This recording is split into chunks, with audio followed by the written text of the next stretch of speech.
Welcome to both Slow News Day Live and the Free Assange Vigil. We are coming at you with some breaking news. As you know, um, Julian Assange appeared in court today with his legal team to determine whether or not he would be granted bail in the middle of a global pandemic. I am joined well, I guess this morning for me, but this evening for him.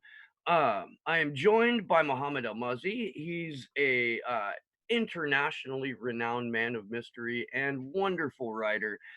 He was in the courtroom today, so we're going to be able to have a firsthand, first person perspective of this with no further delay. Mo, how are you? How's it going? I'm I'm fine. Thank you very much. Thank you for having me. Yeah, it was interesting. My first day out following the lockdown ordered by the Prime Minister. So it's an uncanny sort of experience. And oh, that's right, because you can't gather with more than two people. You can't do yeah, you basically can't do anything. You're under complete and total lockdown. You have to have it. Sure. So there are four. Go ahead.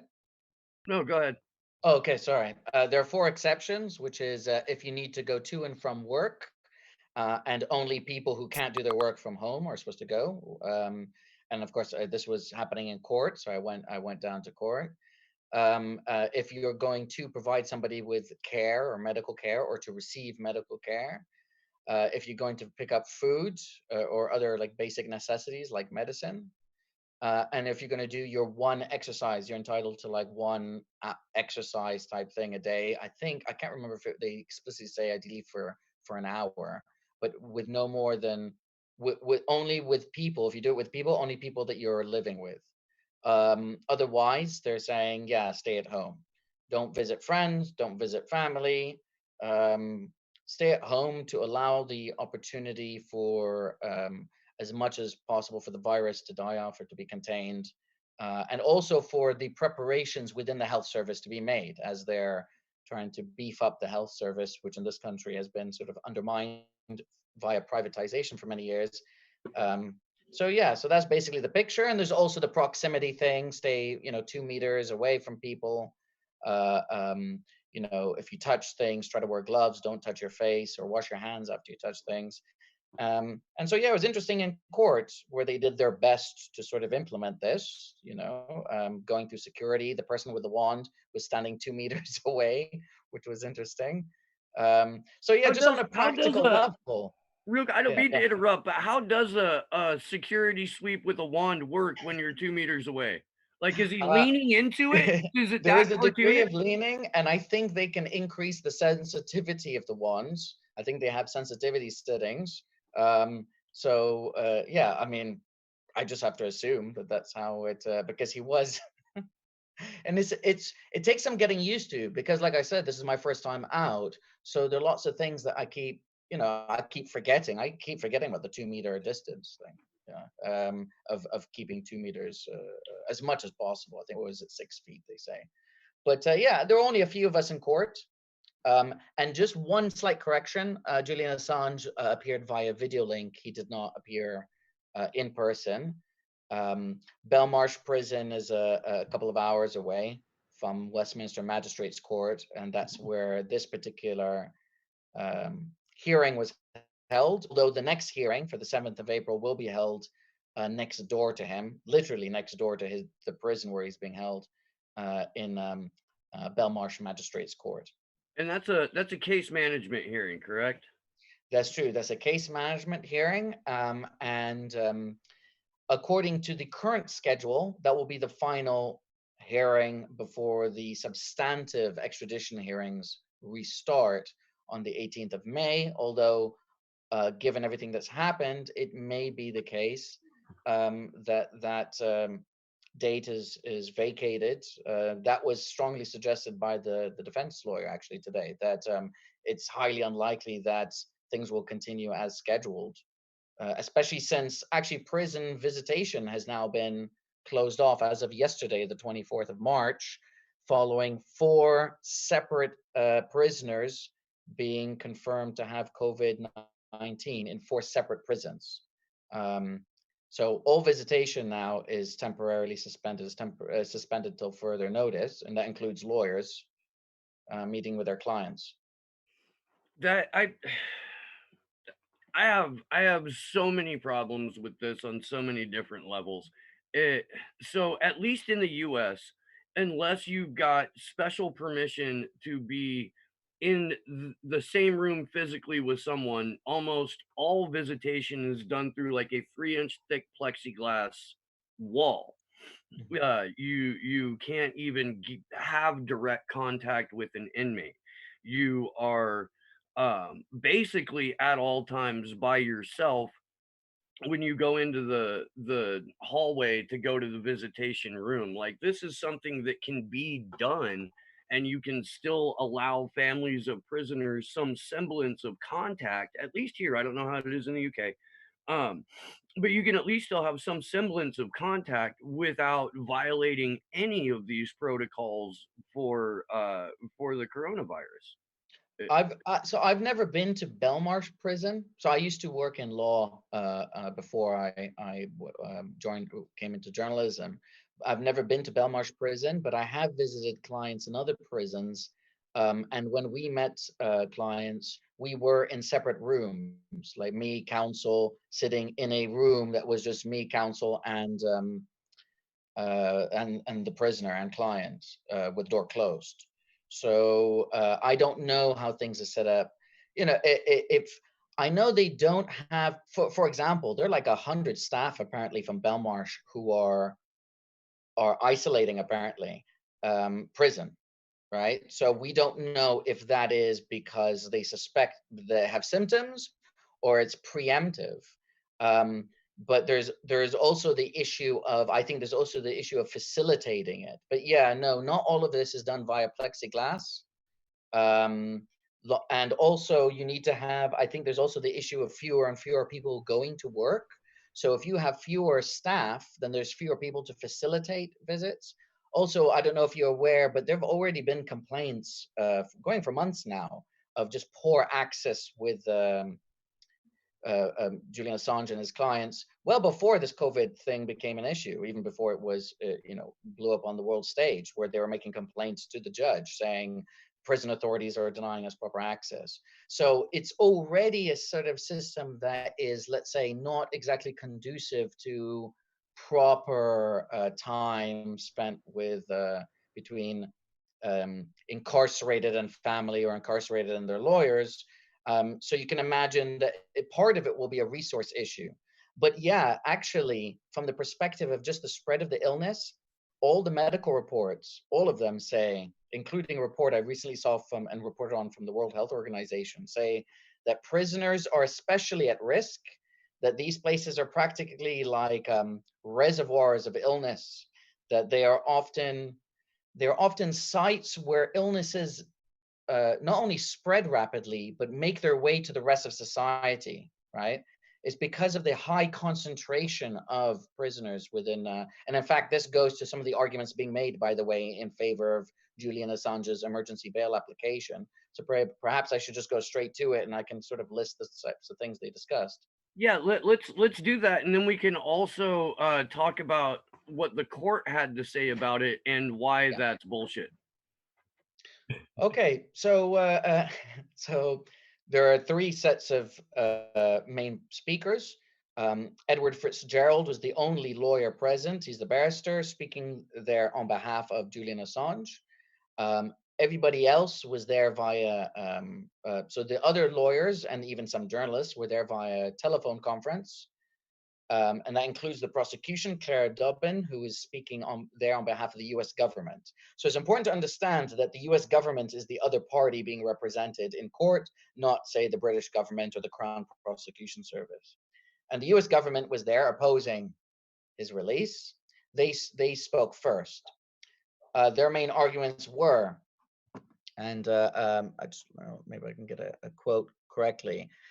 It's not for any court to preempt any decision which the Ministry of Justice may make in this respect. Um, So she said, according to the Bail Act 1976, the arrangement of protection for those in prison is up to the Ministry of Justice, not a judge.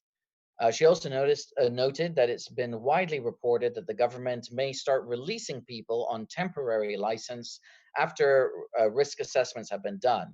So she's saying this is up for the Ministry of Justice to do, and really it's not for you to preempt what the Ministry of Justice will do. She also told the court that argued that the health of an individual won't be relevant to the risk of a defendant absconding while on bail. That's a quote.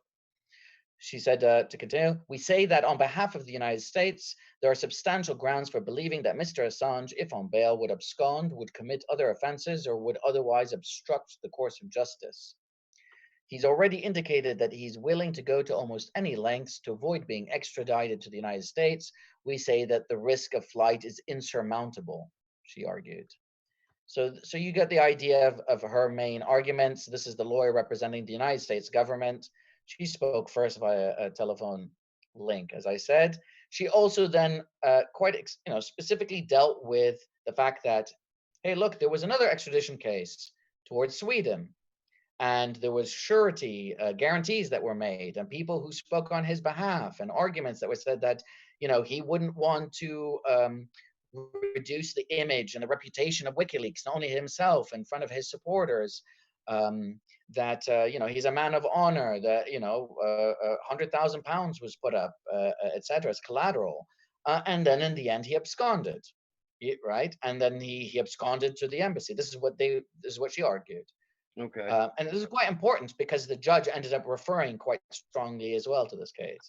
So this, by the way, I think if people wonder why it is that the lawyers never made previous bail applications, you have to understand the thinking and mentality of judges here, and possibly in other countries as well, possibly in the United States, that if you have somebody whose conviction, to be fair, his only conviction in any case, but nonetheless, who's convicted of absconding while on bail, also in terms of an extradition case, where it was argued that the reason he did this was because he feared extradition to the United States, you can understand why they wanted perhaps to wait until they had a strong enough legal footing to be able to present a bail application, because you don't want to just make an application that'll be rejected and not really have good grounds to appeal, because you can run out, if you like, you can have too many bites of the apple. So you have to be strategic with the applications.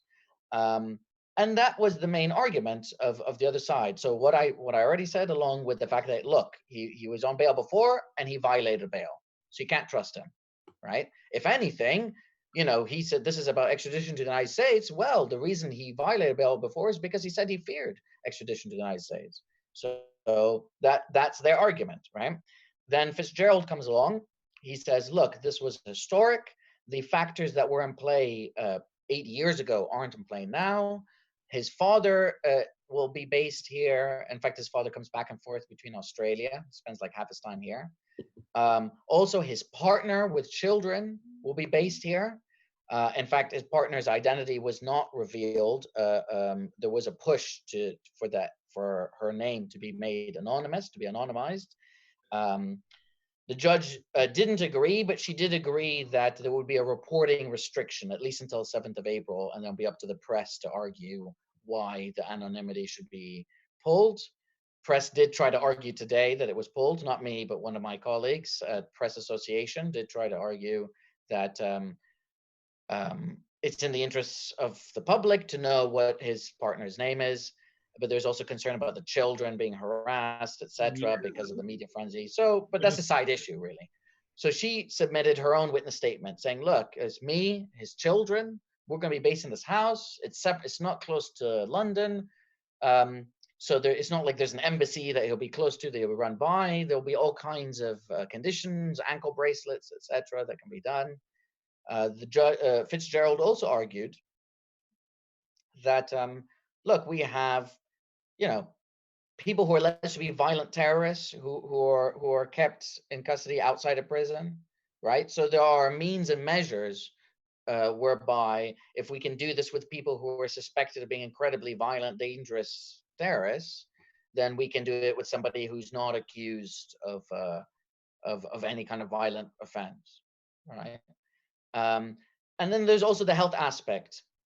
He presented three witness statements from doctors, three reports from doctors, two of which have have examined Julian Assange on multiple occasions. They said while technically Assange doesn't fall into the category of vulnerable groups as currently defined by the government, which is defined comes from NHS, comes from Public Health England, right, the Public Health Department. They said, first of all, that is being adapted over time in terms of who falls into the vulnerable category. And also he's had four separate respiratory tract infections just while in the embassy. He's had infections with his tooth that wasn't dealt with. He has early onset osteoporosis. He has depression, which also means weakened immune system, all this time of isolation. So they said that they do believe, nonetheless, that he is in a vulnerable state. There's a very high likelihood of him getting infected because he's a prisoner, like all other prisoners. And Yeah. that seems to be the generally accepted position, by the way, that including from the president of Prison Governors Association, they said it's almost guaranteed that prisoners are going to start dying because of the level of concentration of prisoners, as well as the unhygienic, overcrowded conditions that they're in. But they also said that he, like everyone else, is at high risk of infection, but he's also, they consider him to be in a vulnerable category. So that was a key part of the argument. There was also the legal preparation argument. They said, we don't think, quite frankly, that the hearing is going to be able to go ahead on the 18th of May. But even if it is, and even if it's not, he needs to prepare. And we're already having difficulties preparing under normal conditions. I already mentioned the fact that the lawyers aren't getting proper access. He's not getting proper access to his case file, right, etc. And that's been going on for months. But also, we can't visit our client now. And there's video link option, but there's a queue for that. And right now, the queue, we won't be able to speak to him till next week. Like, there's a queue because there's other prisoners who want to access video link, right? Yeah. It's not like Well, there's and they've 50 got, video I'm link sorry to interrupt, but they've got to know that that's not a secure video link. There's no lawyer client confidentiality over that video link.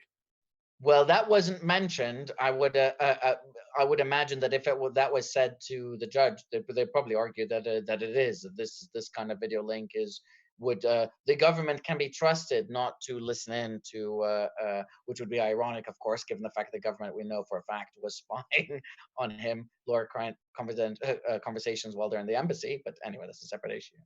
But so to be fair, an interesting point actually, and I discussed this with the lawyer after the hearing was over. She never addressed that particular point, by the way, in her judgment. But just to finish off those arguments before I come to her judgment, which was so we can't properly prepare for the case. How can we do this when it's like when there's a massive queue and it's got to be done via video link, right? So that means, we have even less access to our client than we normally did, which was insufficient before. He's at high risk of infection. He's now looking at 23 hours or more of isolation, which exacerbates his mental state, his depression, right? We already had a report from three separate medical professionals saying that Julian Assange shows the symptoms of being psychologically tortured, and part of that is extreme isolation, right? Part of the contributing factor. Yeah. We're looking at now 23 hours or more of isolation now because of the lockdown, with only 40 minutes, with only a brief 30 minutes exercise in a small yard with 40 other prisoners, right? Which, given COVID-19 is all about transmitting a high risk of transmission when you're in close contact. On the one hand, he suffers, like other people, perhaps, from extreme isolation now, more isolation because of lockdown, which exacerbates his mental health. On the other hand, what little access he's got when he's not in his cell will be with 40 other people in a very small area, right? So it's like, and also queuing up. He said queuing up for the video link, you can see there's all kind of chances of getting contaminated. So Yeah. it's like, and it's not just to be clear, it's not just good lawyering, say, from the defense side. Like I said, there have been multiple reports I've read that have been published over the last week or two, which made very clear that prisons are massive incubators for contagious illnesses. Iran, for example, has released over 70,000 prisoners. 70,000. You can't imagine that Iran would be doing that for no reason, right? They're And doing it Iran did because of, that yeah. 2 weeks ago. Yeah, yeah, at least a week and a half ago. I yeah, read the exactly. number is 85,000. It could be lower, but the point that I made was, according to the West, Iran is this brutal theocratic regime that has Yeah. no value for the lives of their own citizens, but they can release tens of thousands of prisoners, and Julian Assange still languishes in Belmarsh. Yes, exactly, and so the point is that it is recognized that like prisons that any that's why the social distancing rules are in effect for all of us. The 2 meters, no more than two people in a group. It is precisely on that basis to reduce to as much as possible reduce the spread of the illness while all kinds of measures can be taken in terms of beefing up the healthcare system as well as working towards a vaccine.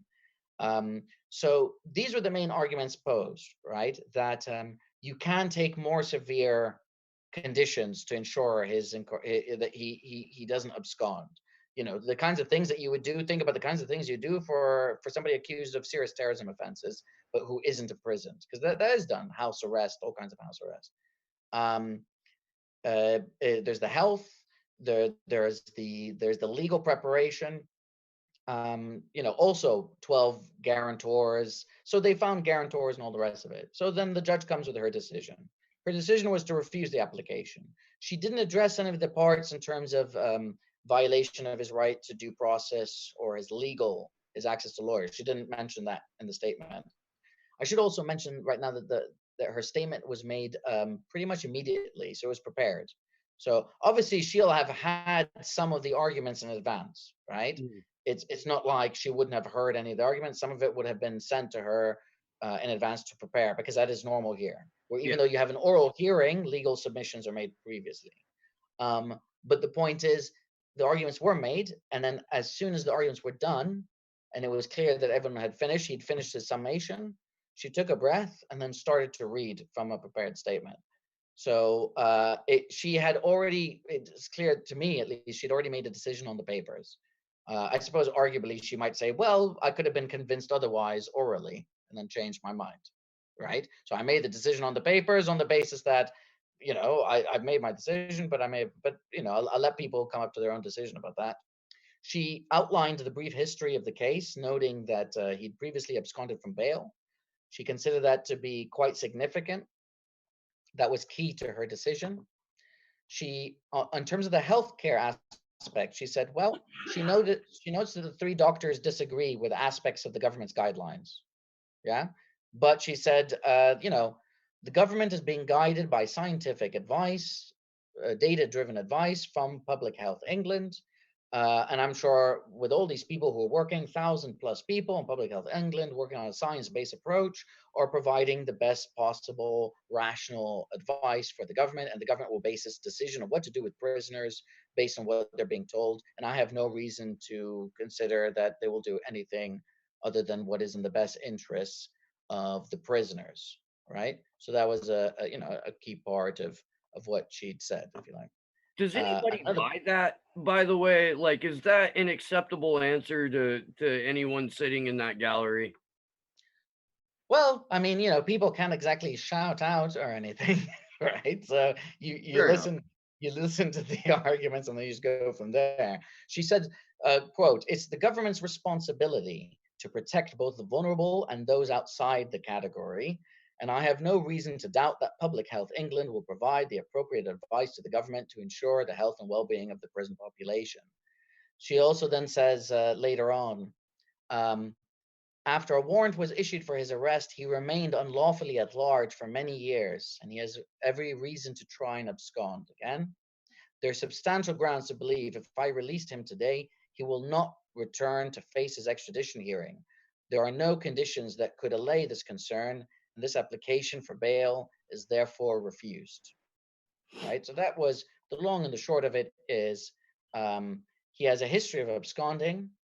Um, in terms of his health, okay, fine. The doctors say that they have concerns, but he isn't technically in that category. He doesn't have one of those illnesses that makes him specifically in that category of higher risk. She notes the fact that the doctors sort of disagree perhaps with the government guidelines, but okay, those are the government guidelines, which will be updated. She also noted the fact that the government is looking at releasing possibly some prisoners, and that will be decided in due course, because that was said at the beginning, right, by the U.S. government representative. And she also said that, quite frankly, I don't think that if he's released, that he will come to court. I think that he is, he himself has said, as we've seen in defense statements, that he would rather commit suicide than be deported to the United States, and that shows that he will go to any measures to avoid, and I think that would include absconding. Um, and so, for the reasons that I think that his health will be taken care of, and the fact that he will abscond because he has a past history of doing it, and I'm not convinced that there's any conditionality that he can be subjected to that would prevent him from absconding. So I'm refusing the application, and that was essentially that. Although I did say that the lawyer told me that they will appeal. So No, he said we will likely appeal. That's what he told me. He said we will likely be appealing let after the me hearing is over. let me ask this then, because the UK warrant for him absconding from bail wasn't issued until a week to 10 days after he had already been granted asylum, which Yeah. makes the warrant itself false on its face and inapplicable. Has his legal team brought that up at all? Well, no, because they can issue it whenever they want, right? There'll just be a statute of limitations, which could be, I don't know what that is. Could be like a year. I mean, unless it's a common law offense, because common law offenses have no statute of limitations, unless one has been later on prescribed into law by Parliament. So it's because she also noted that because when he went into the embassy, technically he violated the bail conditions, right? Because there are conditions, which is you've got to report to the police every day. You've got to present yourself. Well, and also there was the court judgment, which said that you've got to present yourself to police to be prepared to be extradited. When he lost at the Supreme Court, when the Supreme Court refused to hear his appeal for the bail to be reopened, in terms of the Swedish case.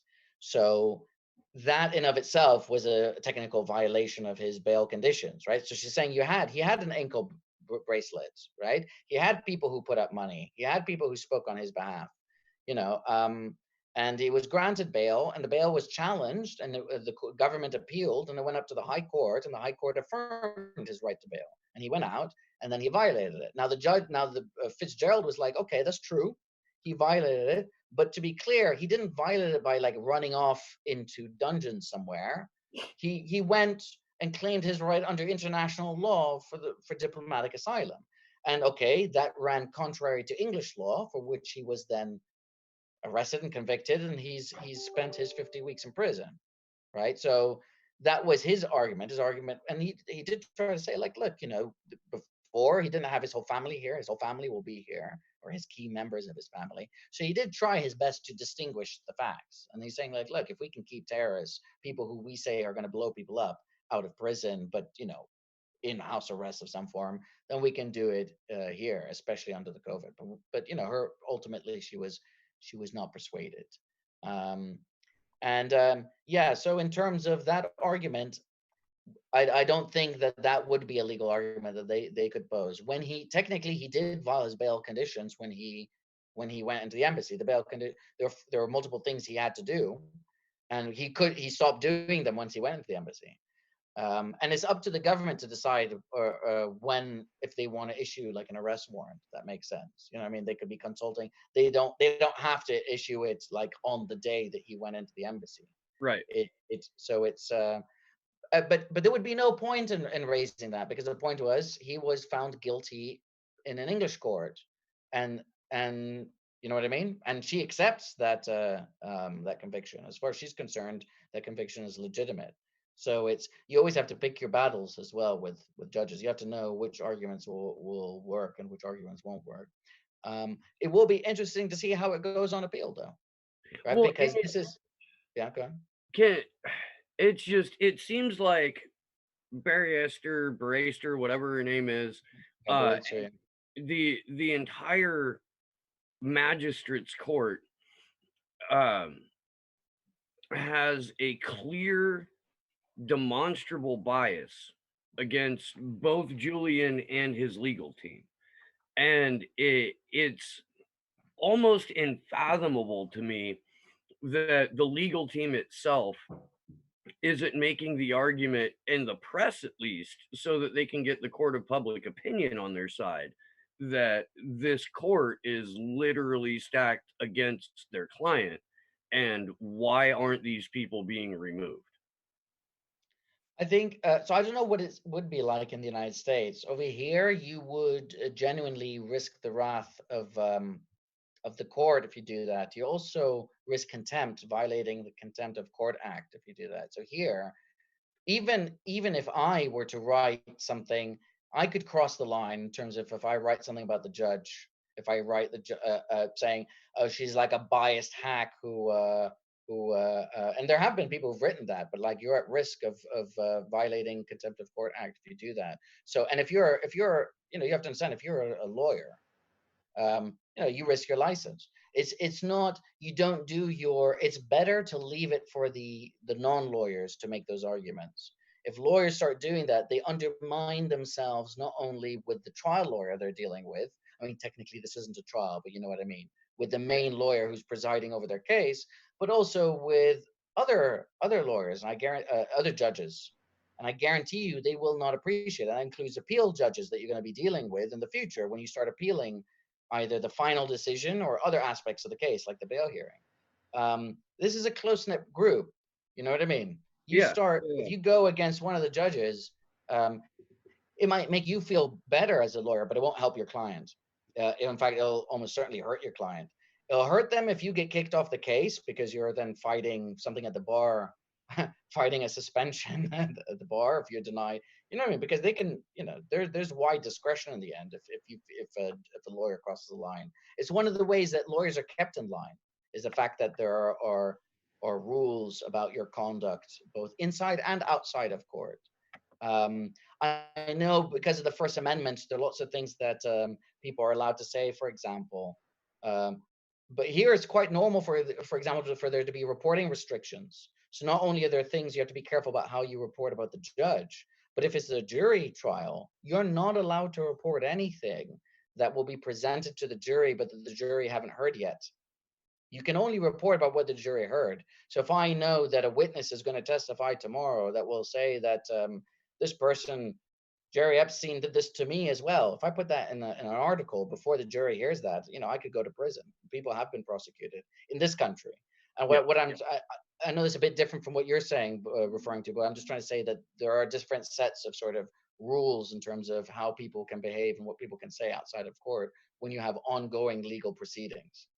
Yeah, no, And I know that when media discusses an ongoing case here, they have to couch it very, very specifically when they report on it. And there's certain phrases that everything has that have to precede, yeah, every sort of declarative sentence. You've got to either couch it as a hypothetical, or you have to couch it in terms of we already know from the court that XYZ has happened, therefore we can speculate on ABC, but yeah, that's it, there is a tap dance that has to take place, um, unless unless you're a small outlet or an outlet that has already had its credibility dragged through the mud by the mainstream, and then at that point you have a little bit more freedom to be like, this fucking bitch right here is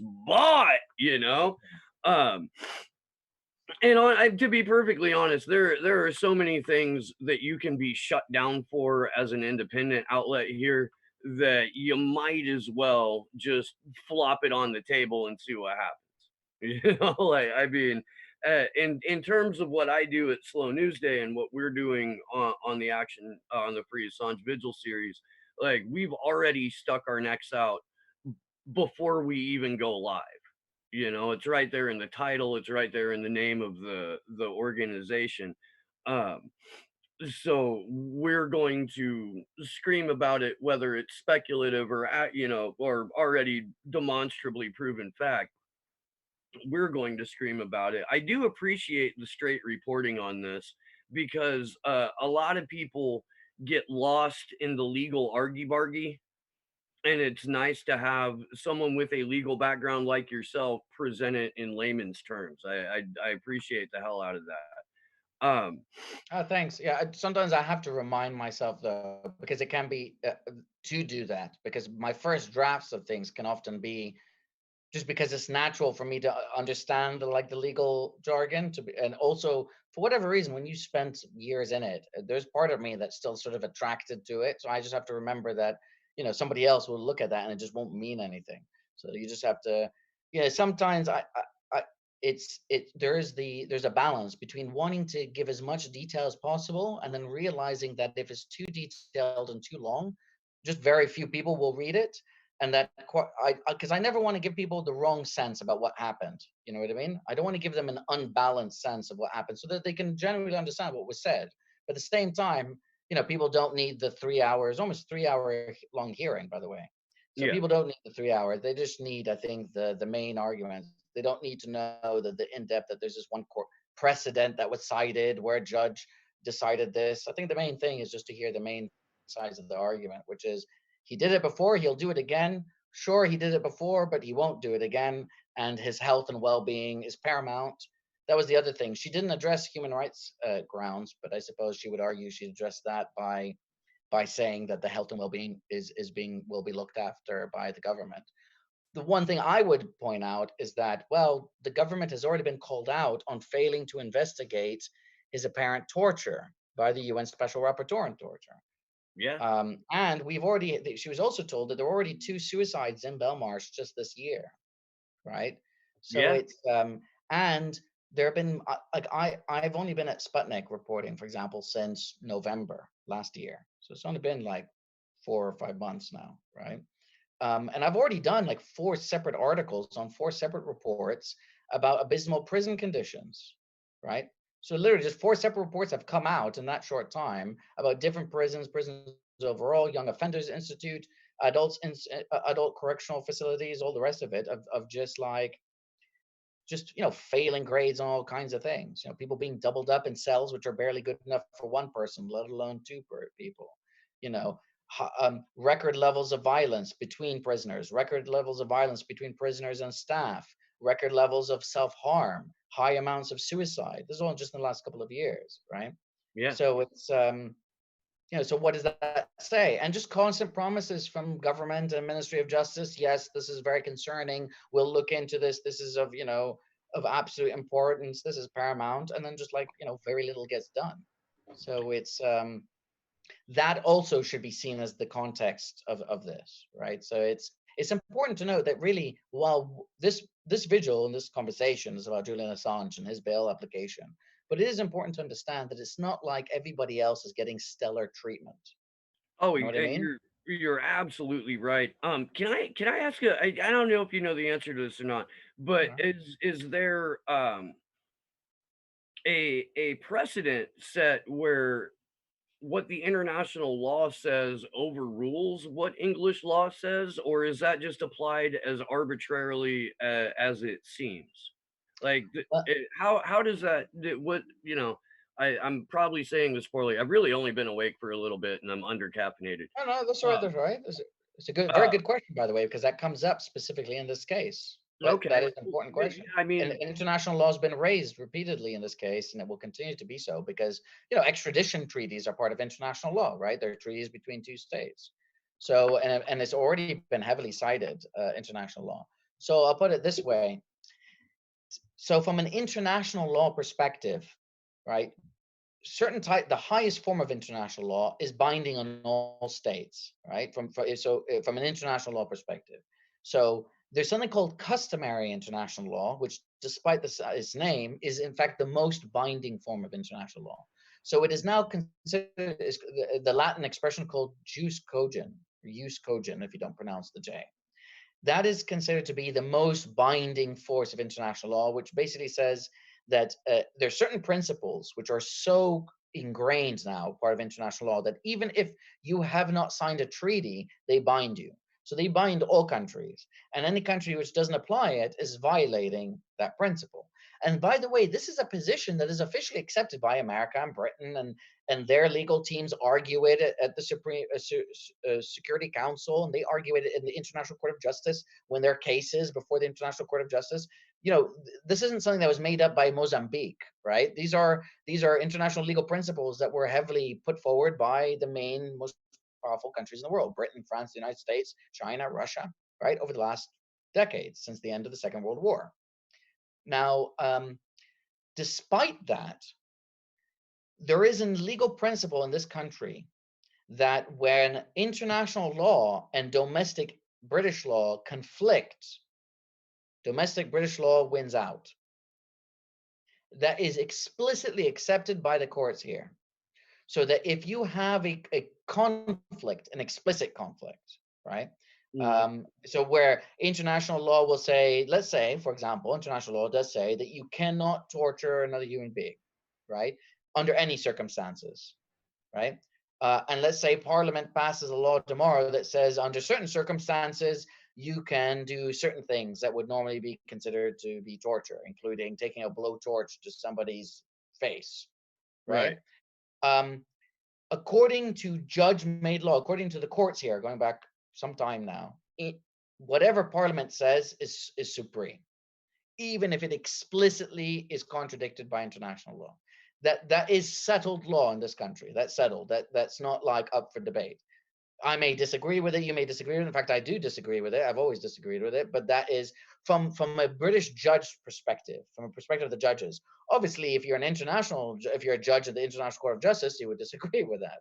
But that's by the by. So actually, the point here is that when there is a contradiction or an explicit conflict, domestic law is considered to trump international law. And I can never say that word now since that man's become president without his face now sticking into my mind, something which I'm sure he's happy about. But that is a known expression here before Mr. Donald became president of the United States. But yeah, so that is the position basically, is they will say, okay, international law is important, but if there's a conflict, our law supersedes international law, even though, of course, Britain has played a key role in forming these international legal principles, right? So it's not, once again, it's not something completely alien. That's just one of the many contradictions. It's one thing that when I was speaking to German political representatives who were viewing his case, who were there sitting in with us in the press annex during the main hearings, that they found quite surprising, and other political representatives as well, because they're saying they when I was explaining to them, because the argument was being made in court where they were saying that British law trumps international law, so whatever international law says is secondary. That So that yeah, is that's that position. that's a little disheartening to hear. I mean, what's the point of having international law and international precedents if they can just be pushed off to the side in terms of either expediency or because whatever the host country is has determined within their own right that international law will only apply when it's convenient for the state. Well, I suppose the benefit would still be, okay, well, then Parliament still has to explicitly contradict, right, international law for it not to apply. You know what I mean? So there will be Yeah. plenty of situations where you could say, well, okay, but look, this is what these international treaties say, and even if, or this is what these international legal principles say, and there's no domestic law that contradicts it. So I put it to you, I respectfully submit to your ladyship or your lordship, as we say here, rather than your honor, that you should take these principles as heavily persuasive or even binding in certain cases.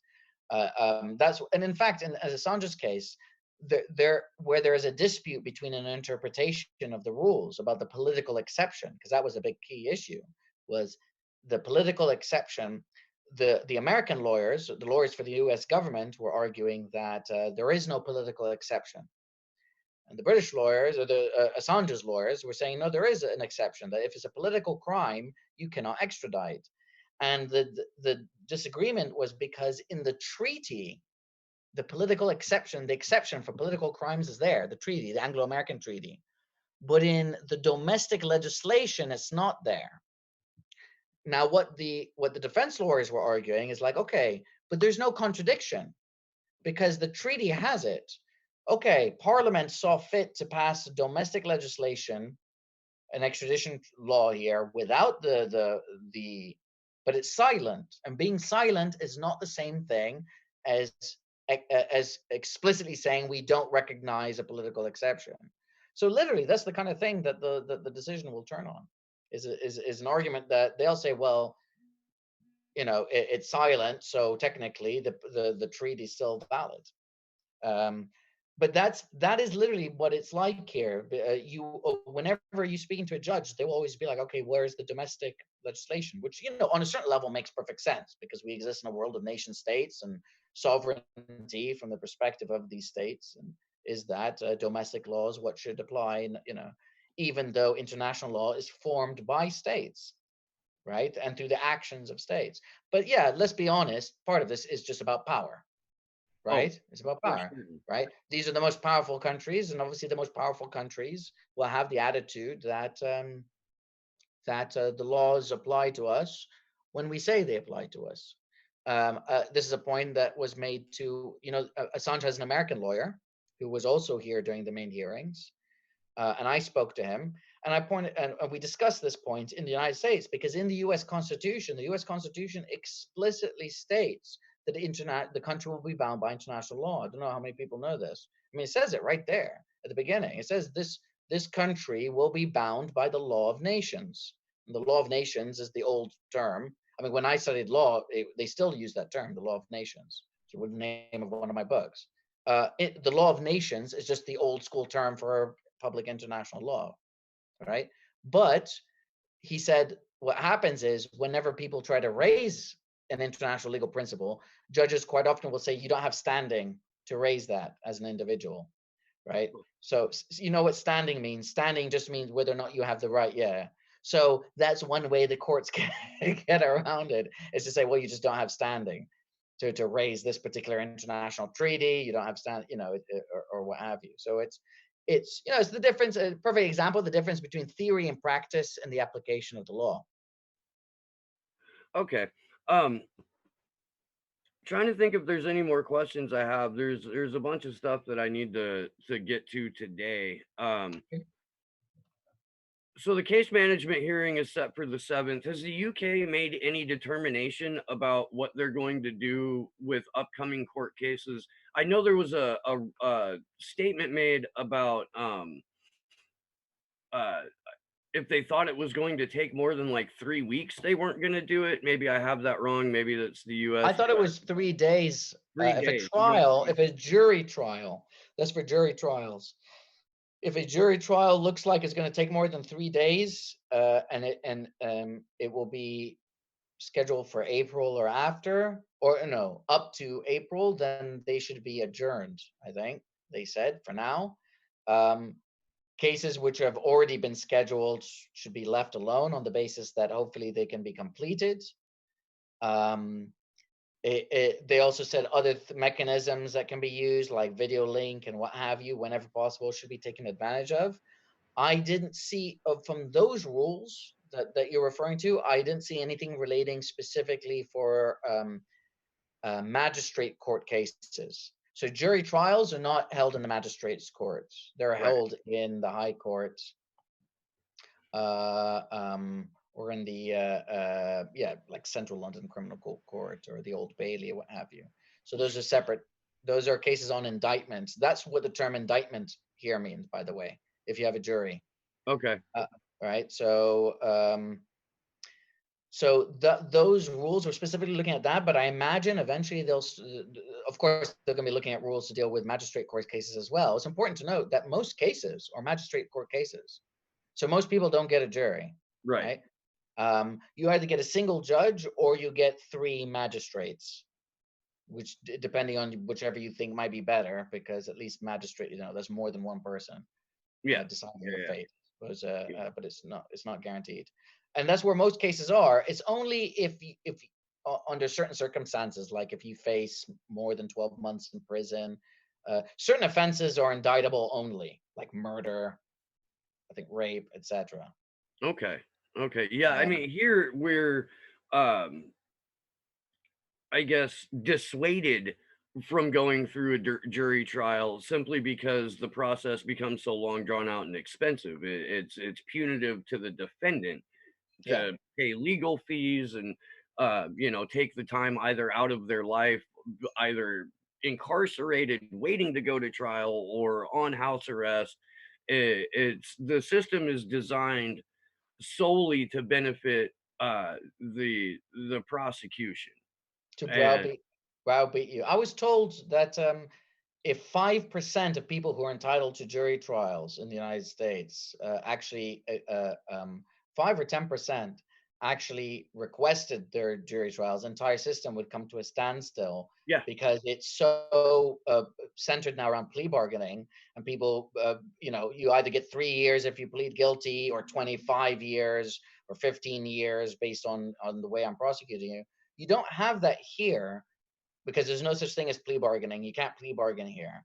But you do have a similar result, just sort of different means, similar result. Legal aid used to exist in this country. It's almost been abolished since austerity came in. Legal aid here is a bit different in the United States. Basically, legal aid meant that you could be a homeless person, but if you were charged with a serious enough offense, you could get a barrister like the one that Assange has of 20 mhm, years experience, and it would be paid out of the public purse. But it would be paid at legal aid rates. So you have to understand that they're set fixed rates.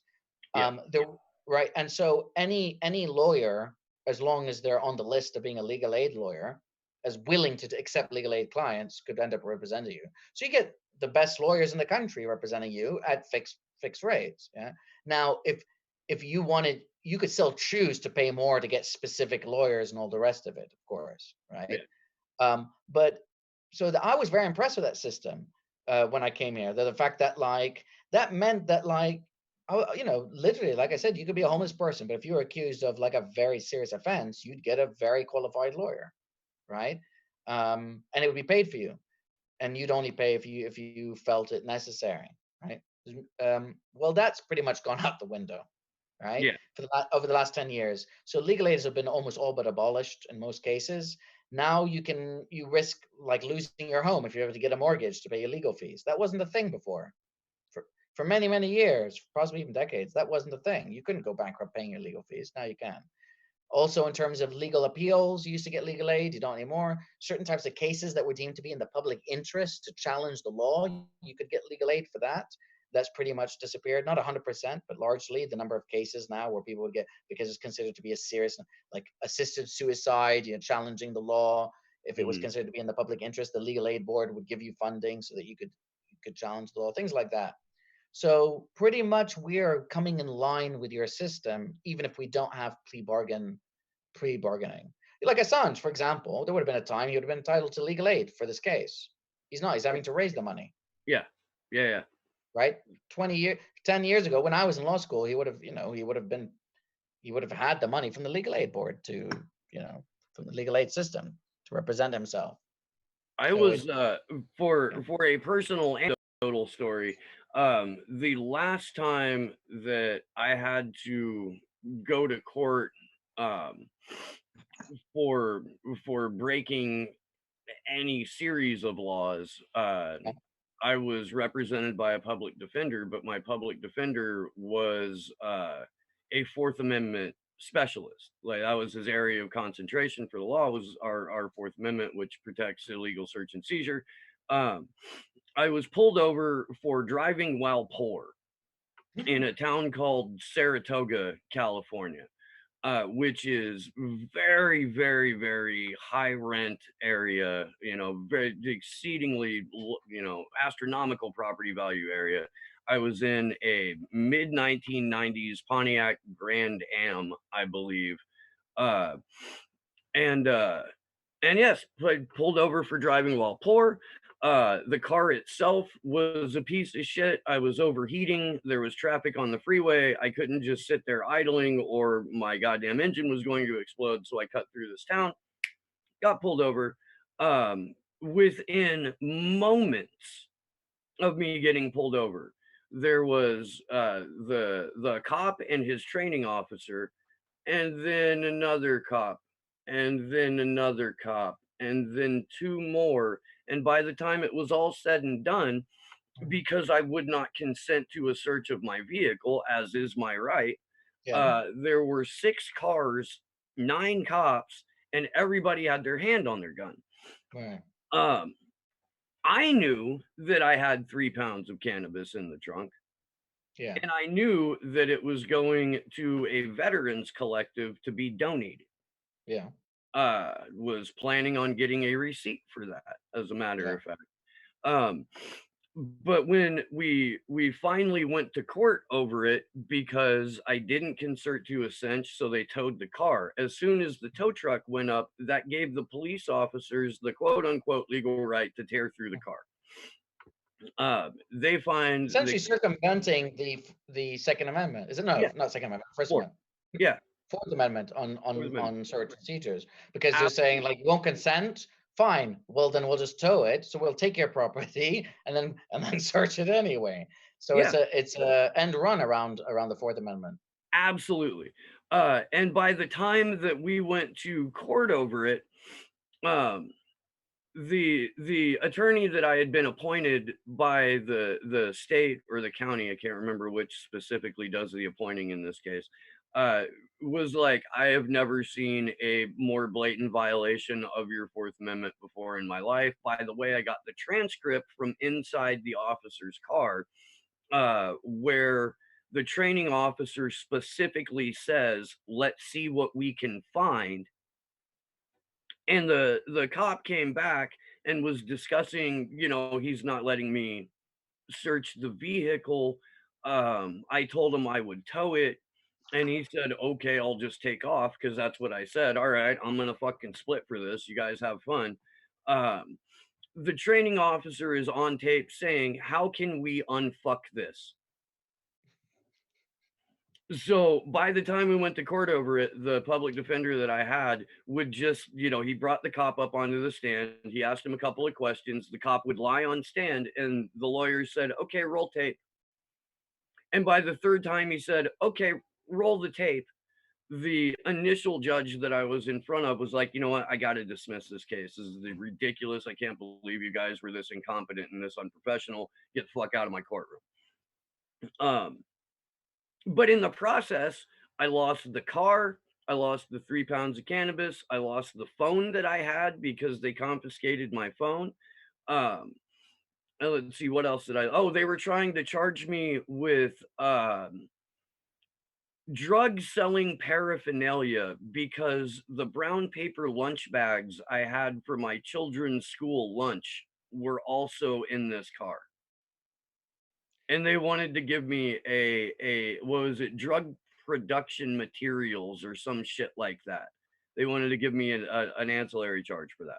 And could you were you able to get any of this stuff back in the end, like the cannabis for the Veterans Association, your car, your phone? I asked the lawyer if I should, and he was like, "You know what, dude, you might as well just let sleeping dogs lie on this. You're probably not going to get your cannabis back. You were over your legal limit. You're supposed to have, yeah, I could have 2 pounds. I had three.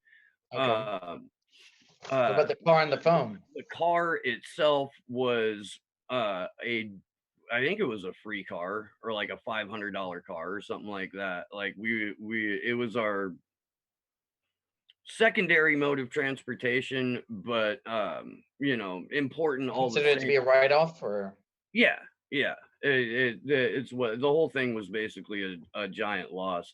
Um, I did have to come up with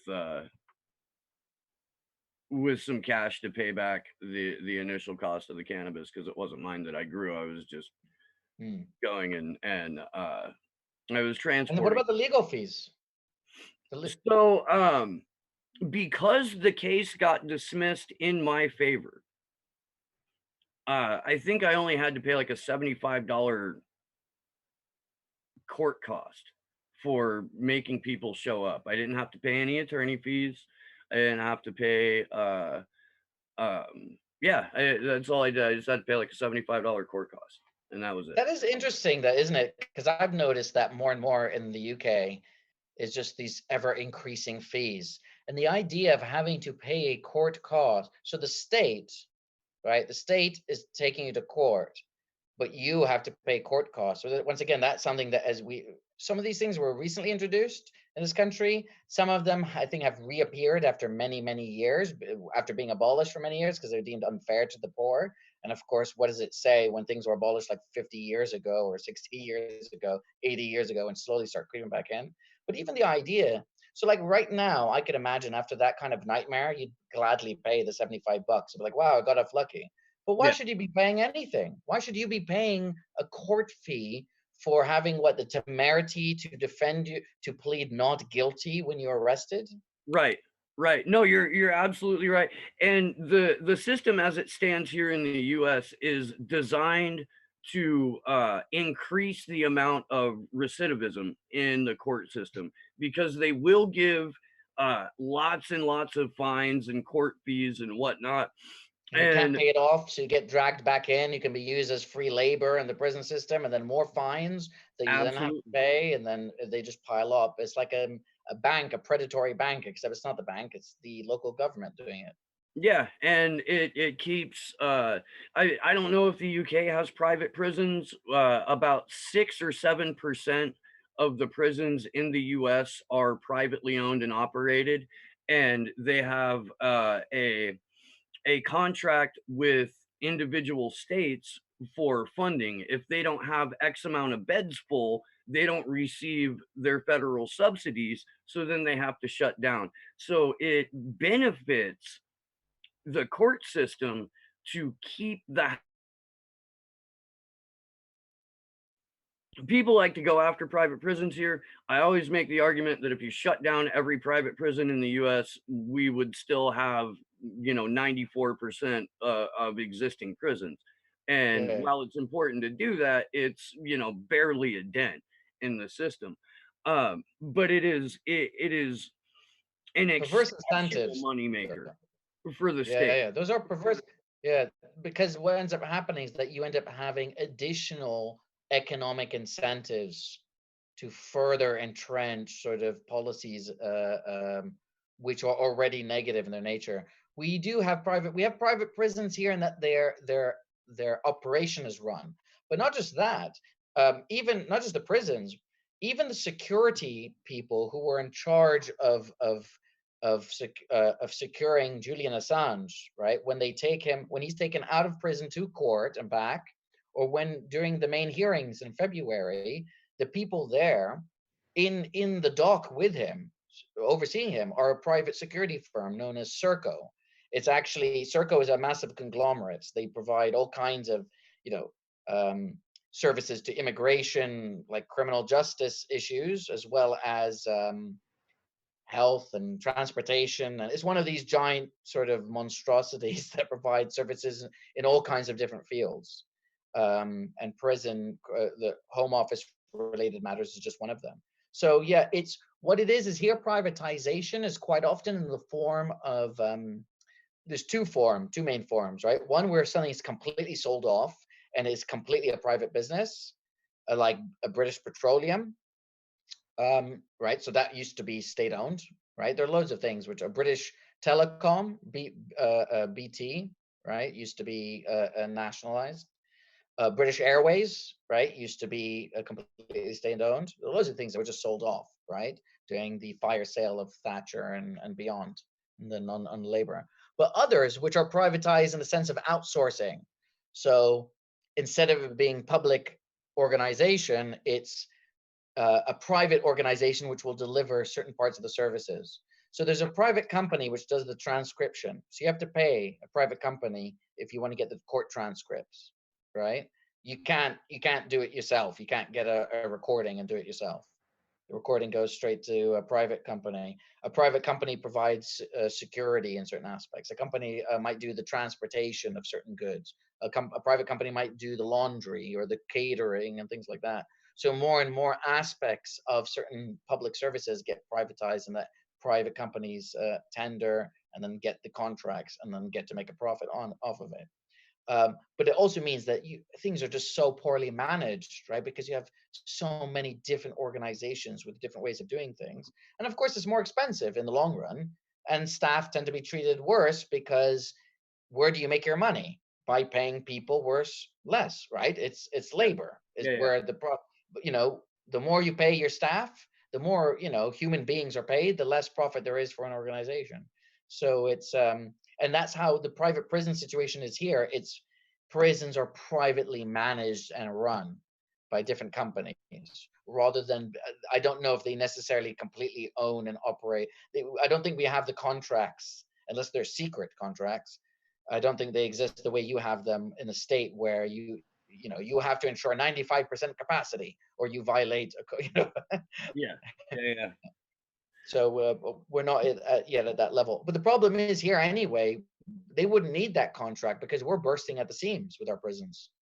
There are too many people. They're at capacity or beyond capacity anyway. And there are prisons that should have been shut down and demolished years ago that are still operating. So is it when you go into some of these places, they're quite medieval. Like, Oh yeah. you look at them and you think like, when were these things built, and what were they built for? One of them was a former mental asylum turned prison. I can't imagine being in it when it was a mental asylum. Let alone being in prison. Sometimes you look at them and you think, honestly. So it's Yeah, no, it's the state of prisons, I'm pretty sure globally it is they're all, in disrepair. They're all uh just petri dishes for disease. Um Rikers Island in New York gets a lot of press for being completely debilitated and just, falling apart and being one of the worst prisons. But we've got San Quentin here, we've got Folsom here. They're in huge states of disrepair.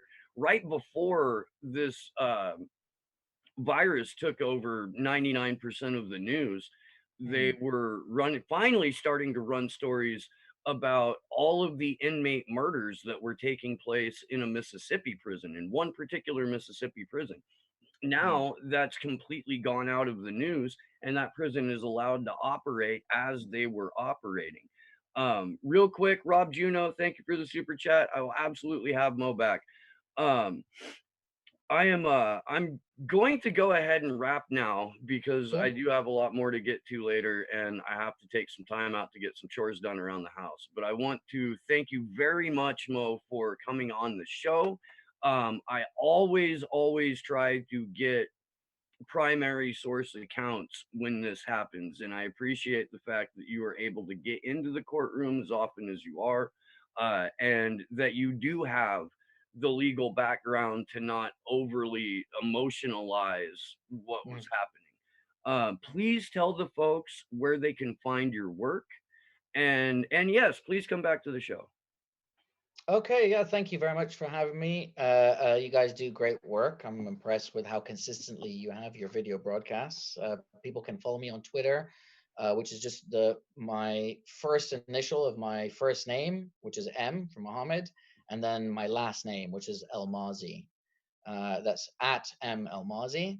And then you can see the various places that I publish with on my Twitter profile, primarily with Sputnik International, but also the Canary.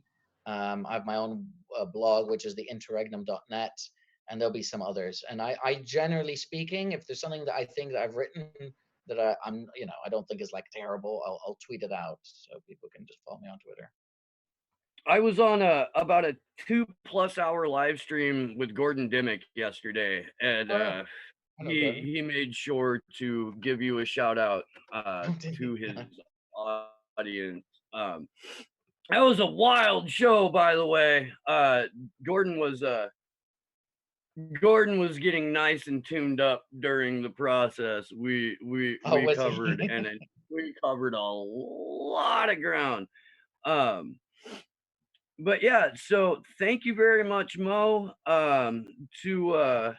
To the folks that are listening, thank you for being here. Thank you for being a part of this with me. I know there's a lot of other people that are live streaming right now, so I really do appreciate the time that you've dedicated to this. Thank you, Rob Juno, for the super chat. That's going to do it for me. My Okay. name is Steve Poikinen. This has been Slow News Day.